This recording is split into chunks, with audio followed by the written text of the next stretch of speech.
This is Growthaholics.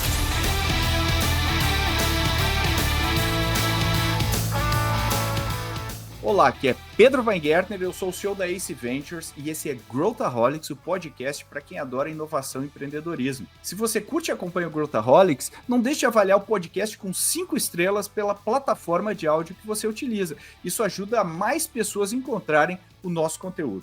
Depois da nossa pequena pausa na série de tendências, voltamos com um daqueles episódios que prometem muita discussão. E já aproveito para avisar que essa discussão é baseada no material que acabamos de lançar em parceria com o portal Startups, com as nossas análises e expectativas para 2024. O link para acessá-lo você encontra na descrição desse episódio. E hoje converso com Gustavo Brigato, que é fundador e editor-chefe do portal Startups, e Vitor Andrade, que é Head de Venture Capital aqui na Ace Ventures, sobre o que podemos esperar para o cenário de startups e investimentos em 2024. Inverno, verão, primavera... Qual estação viveremos no próximo ano? Vem com a gente descobrir. Estamos aqui com duas figuras que eu já conheço de longa data. Uma delas virou um Acer recentemente e o outro é um Acer enrustido que ainda está lá numa outra empresa. Que Vitor Andrade, seja muito bem-vindo aqui ao Growthaholics. Tudo bem, Vitor? Olá, Pedro Weingärtner. Muito bom estar de volta aqui.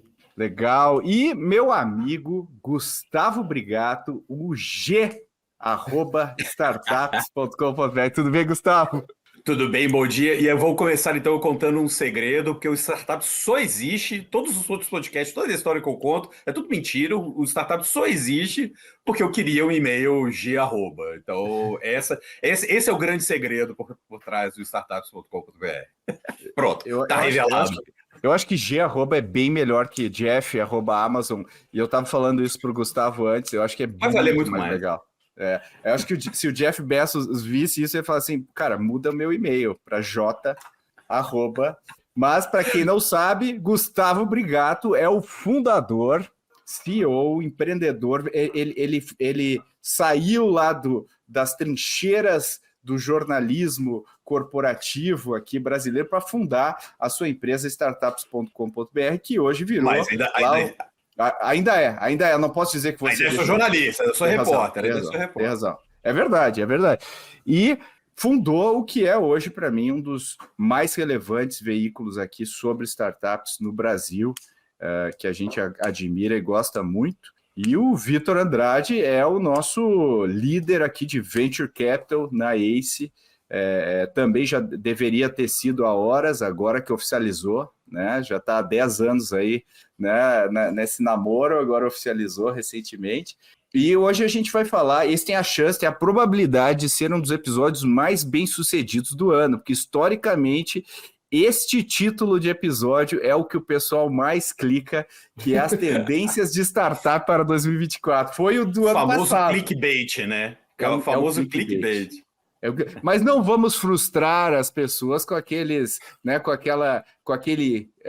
página depois do clickbait, que é veja como estão os seus artistas favoritos hoje em dia. Tente não sorrir, né? Não vai ser nenhuma dessas, vai ser com conteúdo de qualidade. Tente não chorar. Tente não chorar quando ouvir o nosso conteúdo. Mas a gente vamos fazer um recap rápido aqui, ninguém melhor do que esses dois caras para a gente fazer um recap de 2023, né? Como é que foi esse ano para vocês? Agora é bom entrevistar o Gustavo, porque isso não é todo dia que a gente faz, né? Eu falo que é praticamente uma revanche, né? É uma revanche. Você se sentem felizes. Não, agora eu vou botar esse cara na fogueira, né? Eu gosto que o Gustavo tem opiniões bem contundentes também, né, sobre as coisas. Eu acho que é bem legal. É ele que entrevistou todo mundo, que viu tudo acontecer aí de perto, e o Vitor também acompanha todas as notícias, tudo que aconteceu, e com a sensibilidade aí da trincheira de conversar com os empreendedores e ver o que houve com as startups. Então vamos começar aqui com você, Gustavo, nosso convidado. Boa. Qual que é dá o recap aí na tua visão, o que foi os highlights do ano, foi um ano bom, foi um ano ruim, qual que é a tua visão? Legal. Acho que o famoso, o do 23 foi o famoso conto de duas cidades, assim. Ao mesmo tempo que você teve ainda aquela coisa, a seca ainda continuou, né? Assim, aquela coisa de, pô, nem todo mundo investindo, né? Dificuldade para fazer captações. Você também teve muita movimentação. Teve rodada, teve gente comprando, teve gente se fundindo e tal. Então, assim, as coisas não param, né? Porque você fica pensando, inverno das startups, inverno do venture capital, né? O reset do venture capital parece que parou, né? Que não aconteceu nada, que todo mundo ficou em casa só esperando ali, né? Comendo as provisões que foram guardadas ali, ou que sobrou na geladeira, e não aconteceu nada. Pelo contrário, o ano foi muito movimentado. A Ace, por exemplo, fez pela primeira vez o Ace Summit, mais de 1.000 pessoas, primeiro evento. Foi super bem sucedido. Quem rodou aí nos eventos, como a gente botou o carro na rua esse ano aqui no Startup, a gente participou de praticamente tudo. Cara, muita dinâmica, assim, muito interesse, muita vontade de fazer as coisas acontecerem. Então, assim, caiu. Teve menos rodadas, menos dinheiro envolvido? Sim. Mas as coisas continuaram acontecendo, porque a vida acontece, cara. Não dá para simplesmente falar, não vou fazer nada, não vou me mexer. Não, pelo contrário. Você tem que até aproveitar esse momento para se preparar. Mas, a gente teve muitas rodadas boas. A gente teve até agora, mais para o terceiro trimestre, a gente teve até R$1 bilhão ali que a K-Tech captou. Então foi a grande, o mega rodada acho que foi a única do ano, se eu não me engano. Isso que eu estava pensando aqui. Eu acho que é a única mega rodada desse porte de verdade foi desse porte. Porque a Traction, em agosto ou setembro, captou R$100 milhões, né? Foram $20 milhões. E a K-Tech foram $100 milhões, né? Que aí é de fato uma mega rodada. Então, assim, teve muita coisa. Vai cair, o ano vai fechar menor do que a gente esperava, do que a gente gostaria, mas não uma sensação negativa, tão negativa quanto fechou 22 para 23, que a gente estava falando, cara, 23 vai ser terra arrasada, 24 não, acho que a gente já entra com uma sinalização um pouco melhor. Não dá para falar que 24 vai ser o ano, vai ser ótimo, beleza, voltou, não dá, prefiro não falar isso, não cravar, mas certamente vai ser um ano de menos aperto, talvez, vamos colocar assim. Como é que você vê o 23 aí, Vitor? Eu só pensando em 24, eu espero que seja o início de uma primavera, pelo menos. Não acho que vai ser o verão, mas seja o início da primavera. Eu vou, acho que, muito na linha do Brigato. Assim, a gente, esse ano, teve muita coisa acontecendo, somente no early stage. E aí eu gosto de dividir, tem 2 perfis de empreendedores que chegaram muito para a gente. A gente tem aquele empreendedor que foi de uma empresa, de uma startup grande ali, que já teve escala, muita gente criando seus próprios negócios, depois de ter vivido uma experiência numa startup de alto crescimento. Eu acho que é legal. Muita gente, né, Vitor? A gente recebeu muito pitch deck de ex-Nubank, né? É bem interessante isso. Coisa que não tinha no nosso ecossistema, né, até então. A gente era engraçado porque antes o perfil era ou empreendedor de primeira viagem ou empreendedor que vinha de uma corporação. Existia, né, aquele executivo. Acho que teve essa fase 2021, muita gente saindo de corporação decidindo empreender. Agora a gente tem visto pessoas que eram de startups decidindo empreender. E eu acho que tem uma diferença aí, que é o empreendedor que viveu um pouco do alto crescimento, normalmente construiu parte, né, também daquela startup anterior, conseguiu construir até um próximo estágio. Então, eu imagino que a gente tem um empreendedor aqui que já passou por algumas coisas que podem ajudar para ele empreender agora. Então, esse é um perfil que a gente recebeu muito. E a gente também começou a receber o bootstrapped, aquele empreendedor que não tinha levantado rodada até agora, já faturava, já estava crescendo. Faturamento relevante às vezes, né, Vitor? Às vezes grandes clientes, faturamento relevante, e ele não estava tão conectado ao mundo de venture capital. Então, empreendedores começaram o ano passado e já começando em menos de um ano, com tração, buscando clientes relevantes. Então, aquilo que acho que também impacta, né? Menos capital disponível, empreendedor mais resiliente e um empreendedor muito focado em gerar, primeiro, atender problemas relevantes que gerem receita. E aí o B2B é muito o nosso mundo aqui.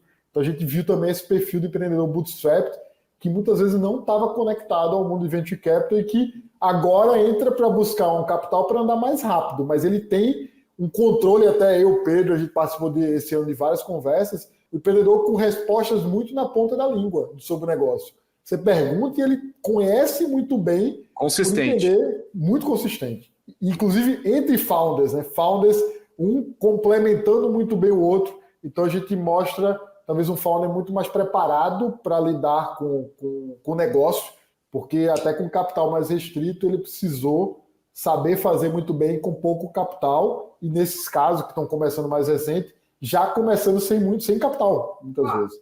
E aí estão no próximo passo. Então isso eu acho que é uma das coisas que também para a gente apareceu muito aqui, e acho que a gente vai falar mais para frente, mas foi o ano da AI falada pra caramba, né? A gente falou de AI, todos os eventos, 30%, 40% no mínimo da programação foi sobre AI. A gente viu muita gente usando, explorando AI, e aí é uma expectativa, né? A gente gosta muito de que cada vez mais inovando com AI. A gente espera ver hoje muito o uso exploratório, tem que fazer parte do toolkit agora do empreendedor. Então, cada vez menos diferencial em usar o básico, que é uma coisa que antigamente era um diferencial dizer que usava AI. Você eu falo que AI é quase a nova cloud ali. Ninguém mais fala que eu tenho um software na nuvem.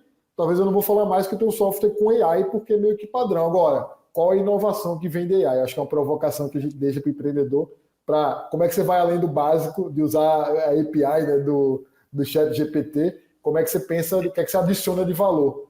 E acho que é um dos pontos que a gente viu muito ao longo do ano. Falou-se muito, a gente começou a ver algumas coisas, mas ainda sentindo falta de coisas que realmente adicionem valor àquele básico de AI. Então, acho que é um dos olhares que a gente pode ter. Você falou aí, eu estava no Web Summit lá em Portugal, e agora no meados de novembro, e aí eu participei de uma banca de pitch lá de 6 startups, cara, todas falavam que usavam AI. E um falou que ainda usava AI generativa. Se não tivesse AI ali, parecia que o cara estava fazendo alguma coisa de errado, sabe? Você é uma startup se você não usa AI, né? Eu acho que essa é Exato, mas você não usa AI? Então, como assim? Não, melhor você ser um carrinho de pipoca do que você não é startup, né? Tipo... Mas aí você falou um negócio interessante, Vitor, essa coisa da OpenAI, que até trouxe, para mim, é um alerta muito, muito grande, né? Que é a questão tem dois, o caso da OpenAI, né? Que a gente, fazendo o recap do ano, que acho que foi um dos destaques das coisas mais complicadas, complexas que aconteceram no ano. Teve toda a questão de governança ali, né? De como que eles lidaram com essa coisa Sansai, San entra, né? Aquela dança ali que eles fizeram em 5 dias, aquela minissérie de 5 dias da OpenAI. Mas para mim tem uma questão de plataforma, cara. Olha a dependência de uma empresa, né? Por exemplo, você constrói sua empresa, seu negócio, muita startup, né? Ou muita gente construindo negócio em cima das APIs da OpenAI. Aí o cara vai lá, dá um soluço, dá um problema, não sei o quê, e se a OpenAI deixa de existir, ou muda alguma política, alguma coisa, e aí? Ferrou! Você perdeu seu modelo de negócio, né? Então, acho que isso é um sinal grande de alerta, uma preocupação muito grande que, agora, seguindo em diante, não só para a inteligência artificial, né? A gente fala muito disso de mídias sociais, que é a casa alugada, né? Você não pode construir seu negócio, seu modelo de negócio para a empresa no modelo de casa alugada. Você tem que, né? Você vai ser uma empresa de tech, você tem que ter uma plataforma própria, ou você tem que ter head, né? Eu tô na Amazon e tô no Google, e tô na Oracle, tô na OpenAI, tô na Anthropic, né? Não dá para você ser um modelo de negócio e pegar só pelo hype e fazer aquilo e pronto. Se o cara muda uma política, muda alguma coisinha, muda uma vírgula, você tá lascado. E é engraçado você falar isso, né? Porque é isso do terreno da distribuição já era um ponto, né? Sobre Google, Facebook, tudo isso já era um desafio. Seu produto e a tua distribuição estão na mão de terceiro, que basta ele mudar. Isso impacta basicamente no teu custo como um todo, né? Não só o custo de produto ali, porque cobrou uma assinatura maior, isso vai impactar, ao mesmo tempo também você vai cobrar no teu custo de distribuição. Então é o desafio do empreendedor também usar talvez a melhor forma, acho que até a ideia de experimentar usando o que está pronto, eu acho excelente ideia. A gente tem conversado com empreendedores, você vai ver, o cara já fatura, já tem cliente, e ele usou primeiro o MVP clássico. Eu peguei o que já tem pronto, botei para rodar, gero valor e agora eu vou evoluir meu produto. Então, acho que usar a plataforma a seu favor, bota para rodar, testa logo e aí depois passa para o próximo passo, talvez de construir algo usando parte disso, mas com esse cuidado para não ter o terreno alugado não só em produto, como em distribuição. Eu não sei se vocês chegaram a ver, acho que tu obviamente acompanha, né, Gustavo, The Information, que eu acho que é um dos melhores veículos americanos, né, sobre mais profundos, e eles divulgaram um dado muito interessante, que eles pegaram aquele colchão 8 Sleep, que todos os caras usam no Vale do Silício, né, que ele regula a temperatura da cama e ele mede como que tu dorme, pelo que tu se mexe na cama, um negócio bem interessante. E aí eles pegaram, plotaram as noites mais mal dormidas no Vale do Silício e em Nova York. E aí eles fizeram um ranking das noites mais mal dormidas. Aí tinha, assim, eventos tipo o Silicon Valley Bank, porra, super insônia da galera. Verdade. E aí o fenômeno da OpenAI tava lá entre os top 5. Quando o Sam Altman saiu da OpenAI, a galera não dormiu. Prova da dependência que corrobora o que você falou, de todo mundo usando a API da OpenAI. Quer dizer, o cara vai lá, faz pitch, funding. Exatamente. Imagina isso aí agora. Como é que vai ficar? Então, não, e ficou fora do ar, né? Chegou a ficar fora do ar, acho que dois dias ou algumas horas ali, né? Nossa, que louco, eu não vi essa matéria, não vou procurar depois. E teve duas, teve uma quando ele saiu pela primeira vez, foi demitido, foi o pico, e na outra, quando ele voltou, foi outro pico. Eles estavam com essas duas ali, as 2 noites mal dormidas da galera. E eu acho que isso é bem emblemático, bem representativo. Agora, pegando M&As, né, a gente teve aí a Pismo, né, sendo comprada pela Visa, que foi assim, para patamares de não crise, né? Esse foi um negócio. Você chegou a entrevistar o pessoal, tudo, né, Gustavo? Cheguei, falei com a Dani depois da operação, conversei com ela. E, cara, eu acho que é muito na linha do que o Vitor estava falando, que a gente estava falando aqui, questão de negócios estruturados, né? Porra, Pismo, eles já tinham, né? A equipe fundadora, ele já tinha a experiência de DOC, né? Que era Conductor antes, né? Que a antiga Conductor, exatamente, eles ajudaram a construir toda a tecnologia da Conductor, saíram quando houve aquisição ali de Riverwood e tal, fizeram uma movimentação, saíram, ficaram 2 anos olhando o produto, construindo um produto e lançaram o que veio ser a Pismo. E aí, agora não lembro exatamente o tempo, mas 3, 4, 5 anos depois, vem a Visa Global, né? Até uma dúvida que eu tinha, se tinha sido por conta de um relacionamento com Visa, porque a DOC tem investimento da Visa. Na minha cabeça, já se conhecia e tal, foi meio que uma coisa natural, teoricamente. Mas não, a Dani contou que foi até a Visa Global que procurou a Pismo, não foi a Visa, não foi via Visa Brasil, via América Latina, e falou, olha que legal esses caras que estão aqui e tal. Não, a Visa Global mesmo chegou para eles e falou, a gente tem aqui uma proposta e tal. Então, puta case de tech, né, latina, tech mesmo, tech básica, os caras construíram tech mesmo, desenvolveram um tech stack ali fudido, e isso foi reconhecido globalmente. E agora até saiu a notícia que pode ser que a Apple contrate a Pismo para fazer o Apple Card lá nos Estados Unidos, já que eles terminaram o acordo com o Goldman Sachs, né? Deram um pé na bunda do bancão e pode ser que eles contratem a Pismo para ser o Banking as a Service deles ali, ser estrutura de cartão da Apple Card. Olha isso. Olha que ano para essa equipe brasileira, né? Os caras constroem o negócio, vendem e ainda podem ser os caras que vão... agora vira Visa, né? Obviamente, mas os caras são a plataforma da Apple, do cartão de crédito da Apple. No mínimo dá muito orgulho pra gente, né, cara? Uma plataforma brasileira, né, com uma relevância global, sendo buscada aí por um player global, eu achei super bacana. Porque eles construíram uma tecnologia, de novo. Exatamente. Um negócio super redondinho, super bonito. E eu acho que a gente entra nessa fase agora. Talvez assim, empreender com pouco, ser um empresário que faz com pouco, nada faz pouco com pouco, talvez, ou muito com pouco, é o Latin American businessman, né? Style, né? A gente sempre fez pouco com pouco, Se vira. muito com pouco. Se vira, exatamente. E sempre fazer isso. Aí a gente se embriagou um pouquinho ali com Elixir, Vale do Silício, entre 18 e 21 ali, né? A gente achou que a gente sabia que a gente poderia fazer que nem eles.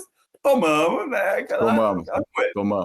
Tomamos a enrabada aqui e falou, gente, volta pro básico. Só que eu acho que esse período trouxe um ensinamento muito importante, uma coisa muito importante, linkando até voltando com o que o Vitor estava falando, cara. A gente amadureceu, o ecossistema amadureceu. Então, assim, eu espero muito que a próxima fase seja essa de criação de tecnologias locais, globais. Assim, agora que você tem equipes formadas, você tem uma indústria de venture capital já estruturada, pequena ainda, 1%, dependendo do número, 2% do PIB, não é muito grande. Você já tem grana circulando, você tem gente capacitada, você tem gente treinada, você tem interesse corporativo e tal. Então, cara, você tem um caldo que vai permitir, se oxalá tudo der certo, que a gente crie mais pismos. Essa é a minha expectativa para o ecossistema agora, para os próximos, não falo 24 já, mas para os próximos 3, 4, 5 anos, daqui a 5 anos a gente ter mais pismos. Eu acho que não vai ser um caso isolado. Própria DOC, Conductor DOC, pismo, né? Então daqui a pouco, sei lá, daqui a uns 10, 15 anos, a lista de empresas mais valiosas da América Latina, certamente vai ter mais mercados livres, mais Nubanks, mais empresas desse tipo, porque a gente conseguiu construir essa base agora, né? Então acho que eu concordo. Olhando o saldo, né, esse chacoalhão que a gente tomou nos últimos 2 anos aí, eu acho que tem esse saldo positivo de ter tirado os aventureiros, de ter preparado muita gente boa, as demissões, de alguma forma, colocaram pessoas boas, muito bem treinadas na rua, né? Agora para seguir novos passos e, se Deus quiser, se tudo der certo, próximos 3 a 5 anos aí a gente tem uma leva de inovação muito forte para chegar. Eu gosto muito dessa visão, que eu queria até pedir a colaboração do Vitor aqui, até para a gente começar a olhar 2024. Eu concordo muito com isso, Gustavo, a gente simplesmente fez um copy-paste, né? Não, o negócio o pessoal não aguenta mais eu falar, né? Porque eu acho que Blitzscaling é quase um livro de ficção, né? Para gente, porque não, assim, ele é tão fenômeno de juro baixo, assim, ele é tão assim. Vai ser um emblemático da era do juro baixo, assim, o Blitz. Não, vai lá e faz, e contrata, e azar. E eu vi muita gente meio que botando o livrinho embaixo do braço, né, conceitualmente falando, e saindo realmente contratando. E eu acho que o brasileiro tem ativos bons, né, como empreender, ser criativo. Um americano não conseguiria sair do chão, muitas vezes, aqui, com o ambiente que a gente tem. Então, a gente já sai com uma resiliência maior. E a gente sempre na ACE, né, Vitor, fica falando de pensamento proprietário, vamos olhar o que vai funcionar para o Brasil, né? Será que o cara vai precisar de tantas mega rodadas? Como é que vai ser a trajetória dessa empresa? E a gente gosta muito de pensar desse jeito. Eu acho, você diria que essa é uma tendência para frente, 2024, 2025, da gente cada vez mais abraçar o estilo brasileiro de fazer startups, né? De emergir esse novo estilo a partir dos aprendizados? Eu concordo totalmente nesse ponto, assim, de que eu fiz ADM, né? Então eu gosto de olhar muito para são dos ativos, para mim faz muito sentido. É que você usa aquilo que te trouxe até aqui como ativos para construir as coisas novas com o teu jeito. O teu jeito não quer dizer que é melhor ou pior, mas é o teu jeito, é um jeito diferente. Então, o olhar para a trajetória, eu acho uma coisa que eu sempre bato na tecla. E eu converso muito com o empreendedor, entendendo por que ele está fazendo aquilo hoje. Normalmente, a gente identifica aqui um olhar diferente por conta das experiências que ele já viveu. Então, primeiro, eu acredito muito nisso, de que a gente precisa criar o nosso Brazilian Style. Eu acho que a gente foi com capital, talvez exatamente para experimentar um autocrescimento, que é algo que a gente tem um desafio, né? Sem capital, você conseguir autocrescimento é desafiador. Eu acho que a gente viveu isso, e agora acho que a gente vai, legal, agora eu tive pessoas que construíram coisas do zero e conseguiram ter alto crescimento.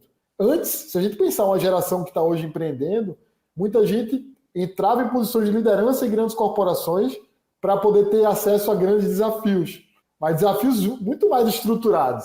E a gente viu gente agora, não só os founders, mas executivos que construíram coisas do zero para escalas muito grandes, que é algo essencial para quem vai construir um negócio grande no futuro. Então, esse aprendizado acho que vai ficar para a gente. Eu acho que o olhar para o problema brasileiro sempre teve muito bem, assim, o empreendedor brasileiro olhar para problema relevante, tem vários para poder atacar. Então, combinando problema relevante com experiência em construir negócios de alto crescimento, acho que a gente tem tudo para fazer algo diferente da forma como se faz, né, em qualquer outra parte do mundo, e com escala de problema no Brasil também, né? Então a gente fala do global, mas só o Brasil ele tem uma escala aqui de problema, de muito mais gente, gigante. Então, problema relevante, quantidade de gente, de pessoas e empresas, né, demandando aquela solução, e times com alta habilidade de crescer rápido, pô, eu acho que a gente tem uma receita para os próximos anos, concordo com o Brigato, que não é imediato, né, nunca é, né, um ciclo curto, mas a gente tem ali ingredientes bons para o nosso molho, né, o molho do empreendedor brasileiro, ele ser construído em negócios grandes a partir desse molho. E eu acho assim, pô, a gente fica olhando Israel e a Estônia e não sei o quê. E o que esses caras têm em comum? Cada cara pegou a particularidade do seu país, da sua realidade, pensou um pouquinho do que estava acontecendo e criou o seu próprio sabor. A gente começou meio que fazendo um copy-paste, né? Falando, pô, é Vale do Silício, tem que pegar o mindset, copiar e colar e vamos lá. E eu acho que agora a gente está meio que, peraí, cara, e é um pouco do nosso complexo de vira-lata também, né? De achar que nada que a gente faz é bom, e eu acho que a gente tem que mudar um pouco isso. Dando um salto econômico aqui, né? Esses dias eu vi vários economistas falando, enfim, a economia, o cenário econômico, né?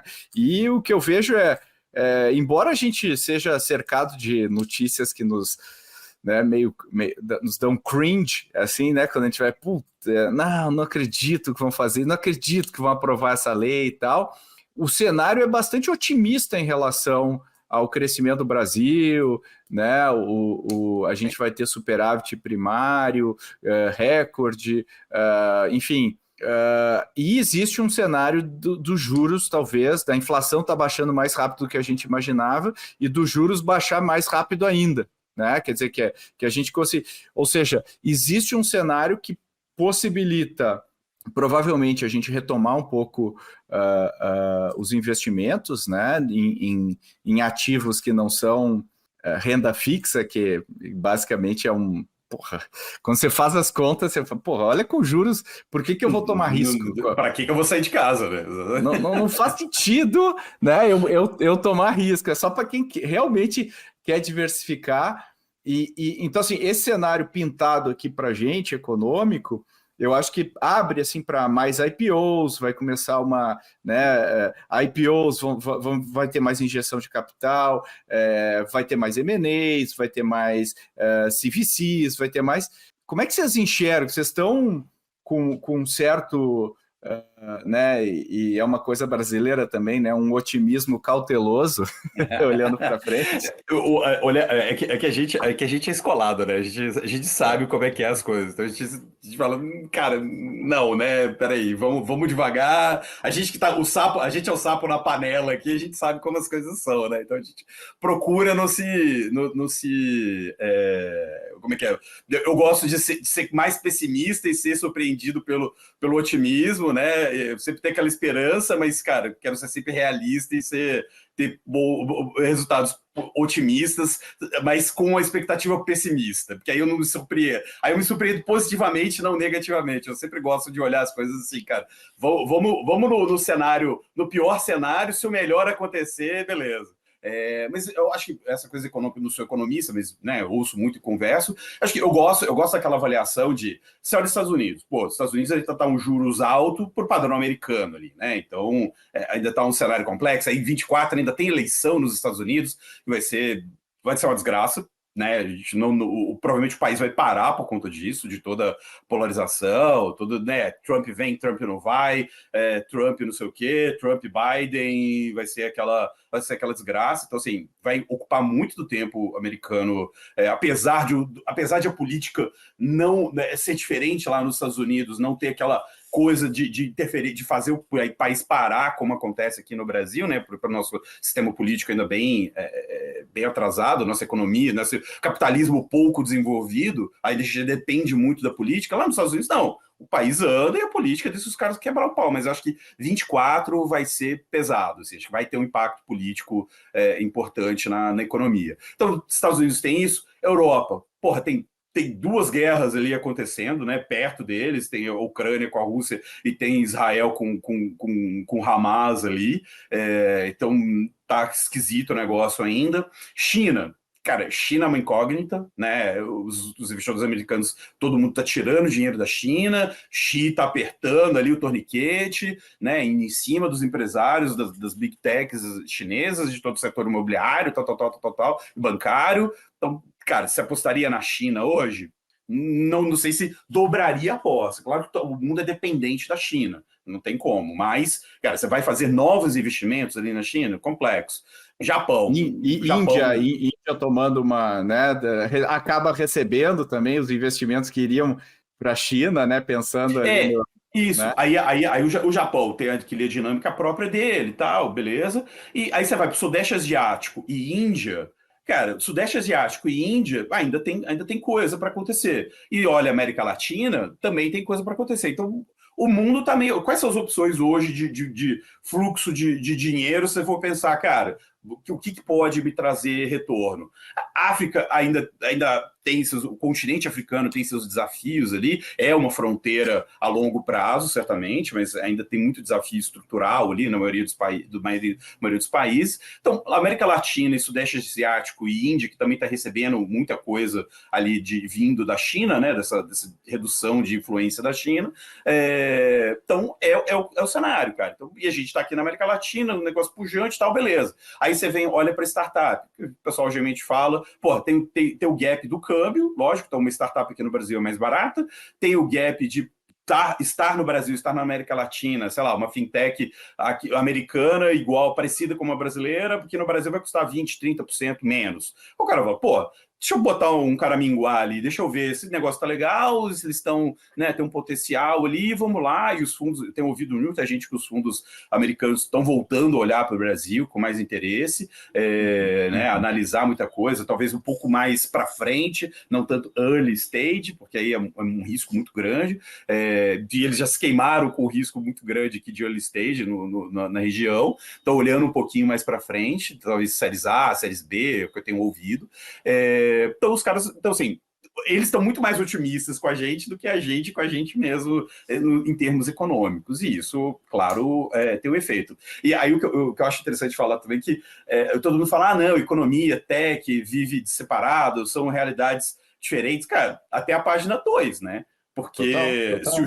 Se o juro está alto, o cara prefere ir para renda fixa. Daí ele não bota dinheiro no IPO. O IPO que marca o preço do early stage. Se não tem saída se não tem preço de IPO e não tem saída no IPO, não tem cara botando dinheiro no early stage para sair daqui 5, 10 anos. Então, assim, você tem que olhar para a economia. Você não pode ficar parado, travado por conta dela, mas você tem que falar, cara, o 24 vai ter IPO. Eu estava até conversando com o Hernan Casá, da Casec, lá no Vamos ao Latam Summit no fim de setembro. Ele acha que talvez 25, mais para o começo de 25, mas talvez 24 a gente comece a ver aquelas preparações para IPOs em 2025. Então você vai começar a ter mais gente, né? Os bancos de investimento certamente vão começar a falar aí.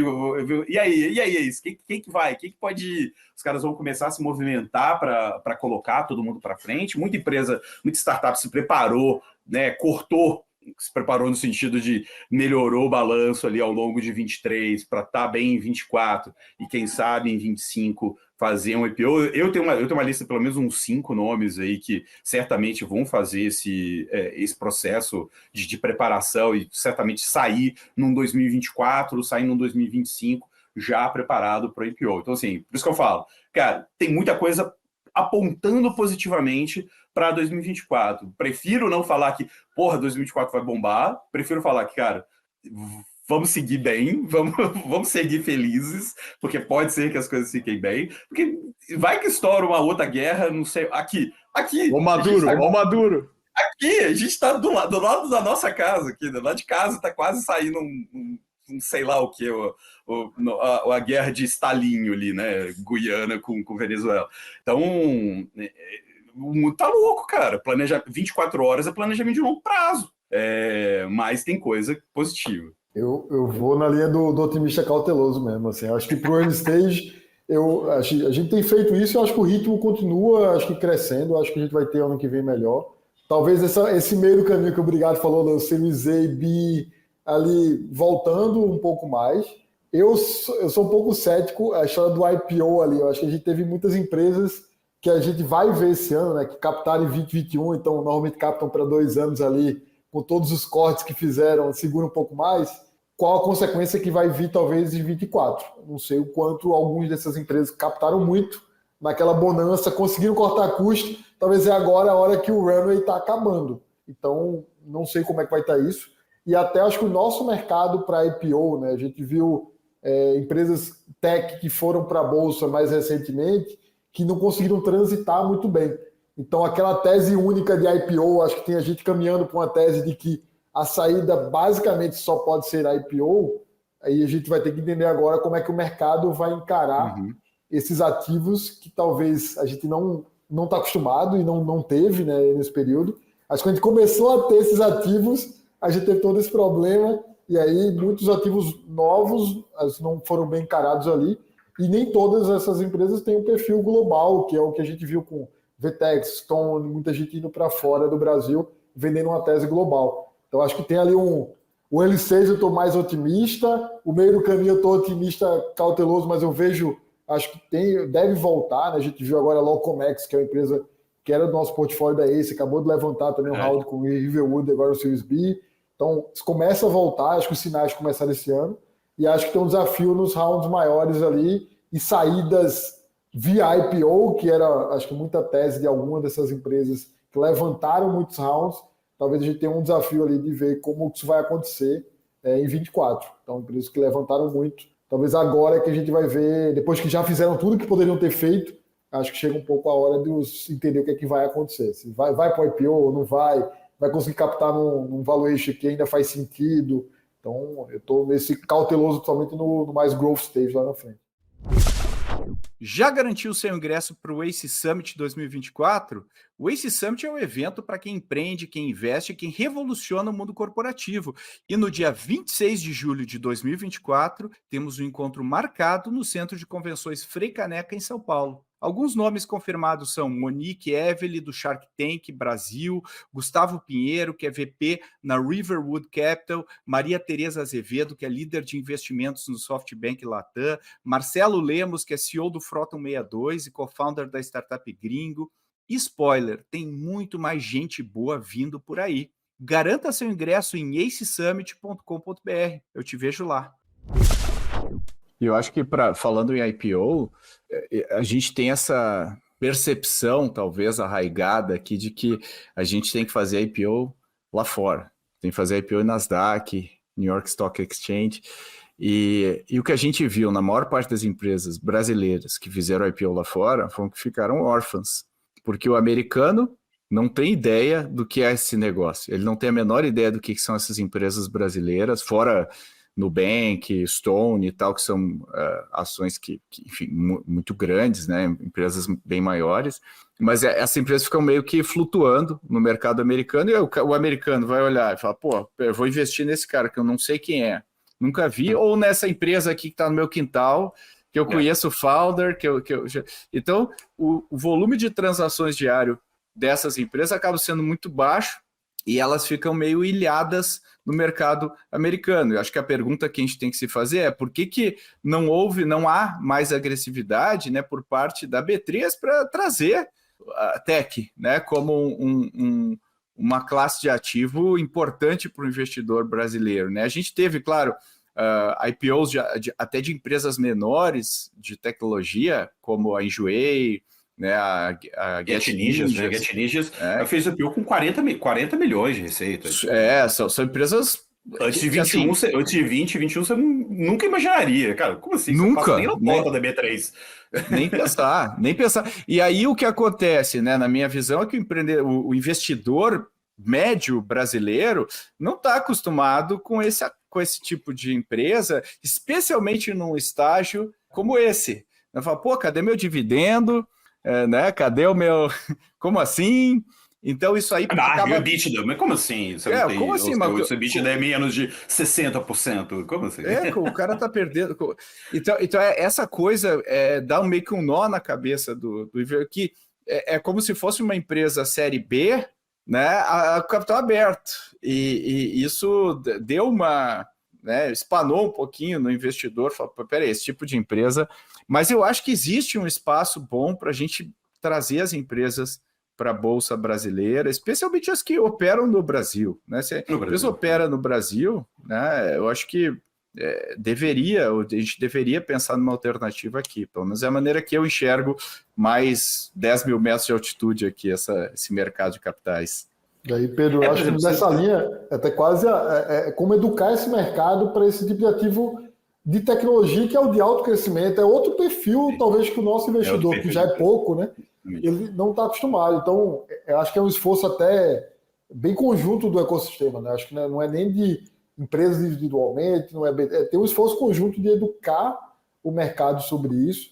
Eu acho que hoje tem uma vantagem de que muitas dessas startups estão mais presentes no dia a dia das pessoas, que antigamente era algo de nicho, né? A gente falava de startup aqui entre nós, a gente conhecia, mas que ninguém tinha contato. E hoje a gente vê muito mais dessas empresas, cara, eu já consigo consumir o produto daquelas empresas, então acho que aproxima um pouco mais. Mas essa educação como classe de ativo, né? A gente tem as empresas de tecnologia que vão muito bem na bolsa, empresas que estão muito mais tempo, né? Que estão em outro momento, né? Uma TOTOS, Local Web, são empresas que têm o tamanho, né, em outro momento. Então, acho que talvez como ecossistema, como é que a gente também comunica, né, sobre isso para o investidor. É isso aí, como é que a gente mostra, né, para o investidor isso. Não, total. Por exemplo, aí a gente tem casos ruins, como por exemplo, o Enjoei, né? O Melius, Get Ninjas, que fizeram esses IPOs e não deram certo. E o próprio Nubank também, né? Que fez uma listagem dupla e depois saiu do Brasil. E tem os grupos aí de investimento, nego mete o pau no Nubank porque prometeu tudo e entregou nada, né? Usando o meme do Instagram, né? Então, gente, o investidor ficou machucado, né? Pô, Nubank, que era um negócio super, né, hypado, assim, tal, banco, de repente deixa as pessoas na mão, ou não entrega tanto quanto as pessoas esperavam. Então, apesar de a gente estar crescendo o número de investidores, acho que, se eu não me engano, hoje CNPJs, CPFs na B3 é coisa de 5 milhões, uma coisa assim. É isso, exatamente. Então, a gente tem mais gente investindo, tem mais...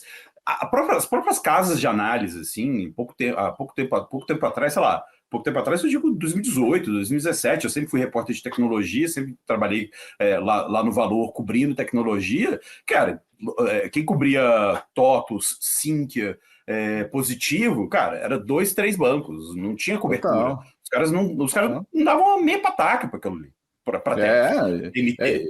Hoje o nosso Twitter está repleto de Warren Buffett, né, dando conselhos de investimento.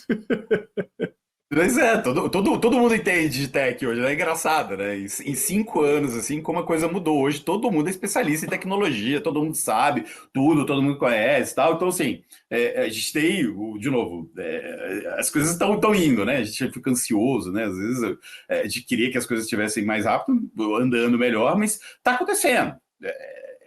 Os passos talvez não sejam tão largos quanto a gente acredita, mas, cara, pô, o Mercado Livre já é a empresa mais valiosa da América Latina, entendeu? E é um não banco.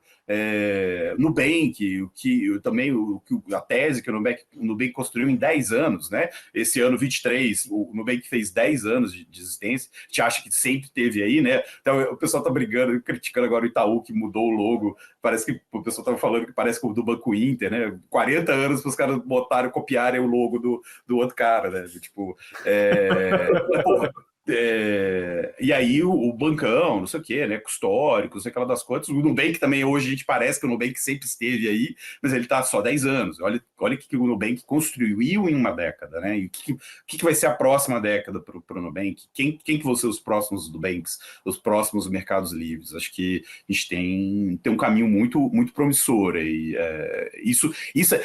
A tendência de longo prazo, eu sou muito otimista, né? No longo prazo, eu sou muito otimista. O que a gente está fazendo agora, o efeito que isso vai ter daqui 10 anos é gigantesco. Hoje a gente é nada. Hoje venture é 1%, de novo, 1% do PIB. Não é nada, é titica, né? E própria tech mesmo ainda é muito pequeno. Mas, cara, a gente está aqui para o longo prazo. Então, acho que essa perspectiva otimista de longo prazo, isso aí você tem que ser muito otimista mesmo. No curto prazo, é aquela brincadeira da bolsa, né? Pô, você comparar venture capital e private equity, geralmente private equity pode até dar mais retorno, porque ele é muito longo prazo, né? O venture capital ali mais no 5, 10 anos, no venture capital, o private equity ele vai lá na frente, retornos menores, mas num prazo muito mais estendido. A bolsa também. Você pega 20, 30 anos de bolsa, a tendência é para cima. No mês, na semana, ela é aquela coisinha ali. Aí é teste para cardíaco mesmo, né? Mas, cara, olhando para frente, o direcional é esse. E Pedro, só acho que nessa linha dos 10 anos é bom, né? Até foi há 10 anos que eu conheci isso. Então, quando você olha para lá, porque a gente olha muito para os últimos 2. E aí, tá caindo e tal. Mas se você olhar há 10 anos, era impensável você imaginar coisas como o Nubank, como a RD Station, que tem mais ou menos 10, 12 anos ali. Era impensável você ver negócios construídos que valem bilhões de reais e que a gente viu surgir há 10 anos. Então, quando a gente olha para trás e fala assim, olha, a gente nunca imaginaria que estaria aqui. Se talvez a gente compara com 21, a gente talvez não está bem, mas se eu comparar há 10 anos, a gente está, em termos de maturidade, é muito mais maduro. É muito mais maduro. Incomparável. E eu gosto de olhar isso assim, porque às vezes a gente perde. Eu acho que é legal a gente ter essa perspectiva do longo prazo, o gráfico está para cima e para a direita. Até funding. Se a gente tirar 2021 do gráfico, a curva é boa. Porque o 2021 é mais uma distorção, é a maneira que eu encaro, né? É mais uma distorção do que qualquer outra coisa. Então, uma tendência, ele, a curva tá bonitinha, tá de tendência. E eu acho que é um pouco essa visão assim que a gente tem que ter uma visão, até como país, né? Uma visão mais de projeto de país, de longo prazo, porque assim, os nossos maiores problemas como nação não se resolvem em um ano, né? É educação, né? Saúde, vão exigir infraestrutura, saneamento básico, vão exigir investimento, foco, priorização. E eu acho que é a mesma coisa, quando a gente olha o nosso ecossistema é a mesma coisa.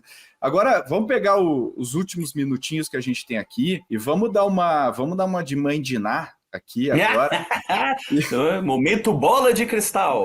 Onde vai cair o avião? Um artista vai morrer em 2024. Um artista vai morrer, muito querido dessa nação. Alguém muito querido morrerá em 2024, pode anotar.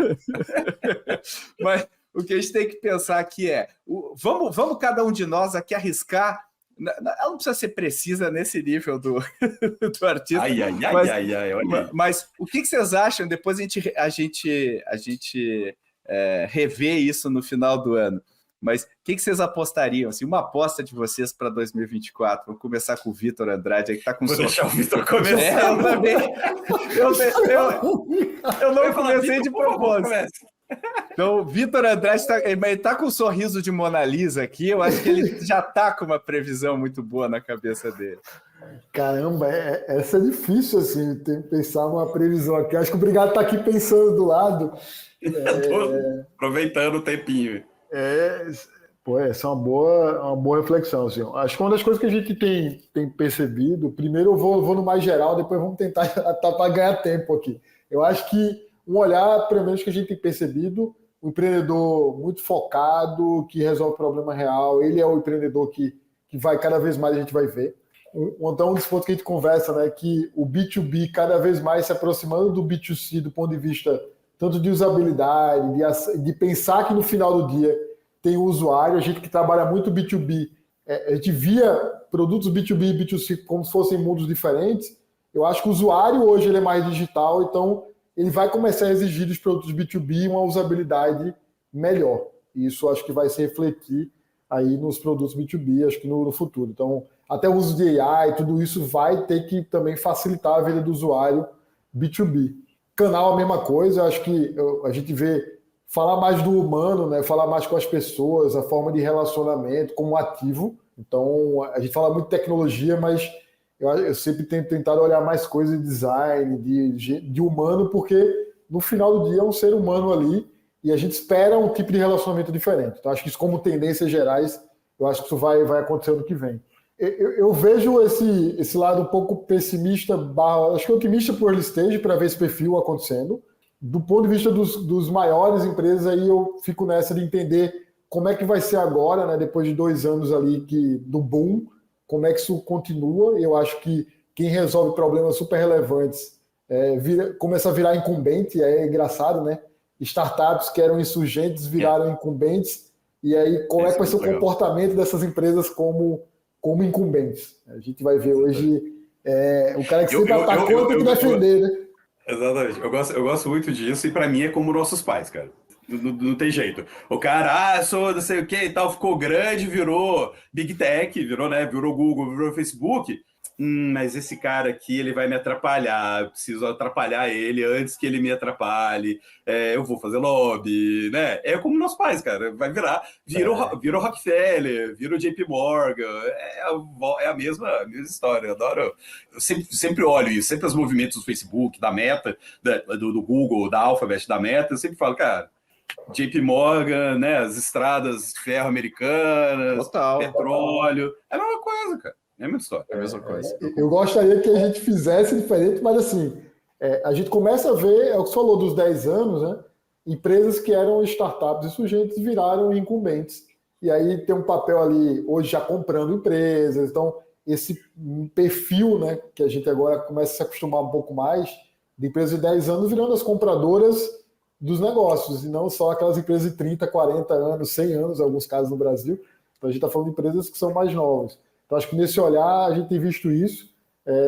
Eu acho que o do AI é a nova cloud, ou seja, tem que ter cloud, ninguém fala mais que tem cloud. Talvez você vai ter lá AI, pelo menos o padrão, né? O básico vai estar meio que no pacote, né? E espero que a gente consiga ver já esse ano inovações com base em AI, mas o básico eu acho que a gente vai parar de falar tanto, assim, pelo menos eu espero, né? Que a gente fale AI não seja mais o destaque do ano de 2024, e sim que a gente fale agora de como usar AI e qual o resultado disso. Então, mais métrica, mais resultado do que estou usando AI. Sempre tem o primeiro passo, né? Começamos a usar, ok, acho que a gente está no bom momento. Agora, e aí? Para quê? Qual o resultado que isso gera? Então, não sei se eu não respondi muito o Fitão Mandiná, mas ele foi assim, né? Tu jogou na cor ali no cassino. Foi no olho vermelho, no preto, né? Ali, mas tudo bem. Vai, 50% de chance de ganhar, tá bom? E você, Gustavo, qual que é a sua Mandiná, assim? Cara, eu acho que todo ano eu falo disso, eu acho que deu tempo para eu pensar umas coisinhas aqui. Todo ano eu falo isso, todo ano acontece, mas eu não acho que não está acontecendo na intensidade, talvez, que seria necessário, e talvez 24 seja esse momento, que é o M&A entre startups, assim. É aquele negócio, a gente veio de 19, 20, 21, muita feature falando que era produto, né? Muita gente aproveitando o dinheiro para falar, não, eu resolvo essa dor, que é uma dor gigantesca, não sei o que, blá, blá, blá. Levantou rios de dinheiro com a secura de 22, 23, Cara, não. Isso aqui nunca foi para ser um produto gigantesco. Isso sempre foi para ser uma feature debaixo de alguma outra coisa. E aí, minha tese é, para não fazer write-off, eu acho que os fundos vão virar falando, peraí, pega esse cara aqui, junta com esse cara que deu uma tese meio private equity mesmo, né? Tipo, ó, esse cara aqui não tá andando de lado, tem um outro cara aqui que tá mais desenvolvido, isso aqui combina com aquele ali, vamos botar isso aqui para debaixo, todo mundo fica feliz, o empreendedor às vezes sai sem aquela pecha de, porra, você fechou a empresa, né? Os talentos absorvidos, não tem aquele trauma da demissão, de desligar, né? Pagar as luzes. Então, eu acho que isso continua sendo um movimento, dali, o acquire, o M&A entre startups para aproveitar a tecnologia, aproveitar talentos. Eu acho que isso deve se reforçar também, porque nesse sentido de, cara, quem sobreviveu, quem conseguiu se ajustar, e está num caminho interessante para 24, pode precisar de peças, né, peças aqui e ali, pode então ter esses movimentos oportunísticos com uma maior frequência em 24. Eu também olharia para uma questão de CAC, né, e canais de aquisição, uma coisa que a gente não comentou aqui, mas tá caro, né? Tá muito difícil conquistar cliente, né? As mídias tradicionais de startup, que é botar lá, encher de dinheiro no conteúdo patrocinado, no programático e ver o que sai. Hoje já não está tanto assim, você bota dinheiro e o retorno que você tem é muito diferente do que o retorno que você tinha 2 anos atrás. Acho que todo mundo daquele playbook Blitz Scaling, Silicon Valley, acho que as pessoas ainda não sabem o que fazer fora disso, né? Como é que bota o pé na rua, como é que faz uma aquisição, faz um processo de vendas. Como é que faz a venda? A venda é conteúdo patrocinado, venda é programático, é link patrocinado, é ads. Mas também não é, né? Então, assim, acho que os eventos vão ganhar muita força, o relacionamento pessoal vai acontecer demais. 23 foi muito forte, acho que 24 também. Eu estava fazendo a lista de eventos, tem evento todo mês, praticamente, evento grande todo mês. Você pode ficar o ano inteiro fora de casa, só indo para evento. E eu acho que isso né, viajar, aproveitar e tal, mas, cara, isso é negócio. Então, busca por novos canais de aquisição vai ser um grande mote para as startups ao longo de 24, porque o modelo tradicional já não é tão eficiente. Então, eu iria com essa... eu estava aqui chorando de dar uma, já dei 2, né? Que não, foi boa. E custo de aquisição, novos canais de aquisição para... E trouxe até, acho que você falando aí me deu também, acho que conecta muito com o que você falou. A gente viu, né, durante esses últimos anos, né, uma aceleração do uso de software as a service, né, dentro das empresas. De forma geral, empresas que pouco usavam começaram a usar muito, e aí você começa a ter aquele desafio de você ter 10 softwares que precisam se comunicar um com o outro. Então a gente vê um movimento de, alguns casos, o generalista virando um pouco as aquisições ajudam a entregar um bundle, né? Então, assim, quem é um SaaS generalista, ele precisa tocar em outras dores para poder se manter dentro de um cliente, porque ele não quer ficar o tempo todo falando com múltiplos fornecedores. E aí sobra espaço para alguém que, principalmente em alguns setores que têm características muito específicas, da ideia do SaaS vertical, né? Que a gente fala muito hiper especialização, né? Eu acho que essa aí tem um porquê. É uma boa tendência. É isso aí. Bom, os caras estavam meio tímidos, saíram metralhando previsões, cara. Fantástico. Só a minha última aqui, eu acho que Private Equity vai entrar cada vez mais pesado em tech. Vai sair dos mercados tradicionais de infra e vai entrar em tech, o que vai abrir uma nova avenida de M&As, investimento no Brasil. Então, acho que esse é uma classe que não olha para tech. Nos Estados Unidos, 80% de todos os M&As de tech são feitos por Private Equity. Então, acho que essa é uma previsão aqui minha também nesses 2 próximos anos. E com isso, já ultrapassamos todos os tempos imagináveis. A Paulinha está desesperada aqui. Agradeço imensamente os meus convidados aqui, que tu vê, quando tem entrosamento, a gente dá para ter 3 horas de conversa. Eu queria agradecer. Vitor Andrade, obrigado pela sua participação. Muito obrigado, Pedro Weingärtner. Aproveitando, né? Tem evento todo mês, em julho tem o nosso ACE Summit, nova edição. já ampliada, revista, mais de 3 mil pessoas. Então, já deixa aí na agenda. Uau! Olha aí. Caramba! E Gustavo Brigato, o G, @startups. Obrigado aí por mais uma visita aqui do outro lado da mesa. Não, que isso. Obrigado demais pelo convite. Foi um super papo, super legal. Estou à disposição e vou sumir, porque ano que vem não quero ser cobrado pelas minhas previsões, tá? Então, Não. Ano que vem não me convidem para fazer. Não, obrigado. O pessoal vai ficar milionário com as tuas dicas. Você tem que criar uma casa de research a partir disso. Olha aí, tendência para 24. Boa, valeu, galera. Valeu, até mais. Até mais. Se você gostou desse episódio, compartilhe com colegas nas redes sociais e não esqueça de marcar @AceVentures. E se você quer ir além desse tema, acesse o nosso material sobre as expectativas para o ecossistema de startups em 2024. Eu garanto que não tem previsão baseada em bola de cristal. Até a semana que vem.